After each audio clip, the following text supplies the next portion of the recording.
Hi hello welcome back to my YouTube channel. അപ്പോൾ ഇന്നത്തെ video വരുന്നത് എൻ്റെ ഒരു ഓയിലിംഗ് ഡേ എങ്ങനെയാണ് എന്നുള്ളതാണ്.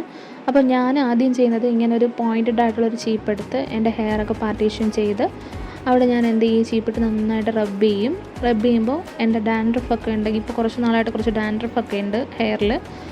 അപ്പോൾ ഞാനതൊക്കെ ഫസ്റ്റ് റിമൂവ് ചെയ്യും. റിമൂവ് ചെയ്തതിന് ശേഷമാണ് അങ്ങനെ ഞാൻ എല്ലാം റിമൂവ് ചെയ്തതിന് ശേഷമാണ് ഞാൻ ഓയിൽ അപ്ലൈ ചെയ്യുന്നത്. ഞാൻ ഇതുപോലെ തന്നെ പാർട്ടീഷനായിട്ട് എടുത്ത് അവിടെ എൻ്റെ ഓയിൽ ഞാനൊരു സ്പ്രേ ബോട്ടിലാക്കി വെച്ചിട്ടുണ്ട്. ഞാനവിടെ സ്പ്രേ ചെയ്യാറാണ് പതിവ്. സ്പ്രേ ചെയ്തിട്ട് നന്നായിട്ട് അവിടെ മസാജ് ചെയ്യും. നല്ല റൗണ്ടായിട്ട് നല്ല നമ്മുടെ ഫിംഗർ ടിപ്പ് വെച്ച് നന്നായിട്ട് മസാജ് ചെയ്യുക. മസാജ് ചെയ്യുമ്പോൾ ഓയിൽ നല്ല പെനട്രേറ്റ് ചെയ്ത് പോവും. അങ്ങനെയാണ് ഞാൻ എൻ്റെ ഓയിൽ എൻ്റെ സ്കാൽപ്പിൽ ഞാൻ അപ്ലൈ ചെയ്യുന്നത്. ഇപ്പോൾ ഞാൻ കുറച്ച് നാളായിട്ട് ഈ പ്രോസസ്സ് ഞാൻ ചെയ്യുന്നുണ്ട്. അപ്പോൾ എല്ലാവരും ഇങ്ങനെ ട്രൈ ചെയ്യുക. ബൈ.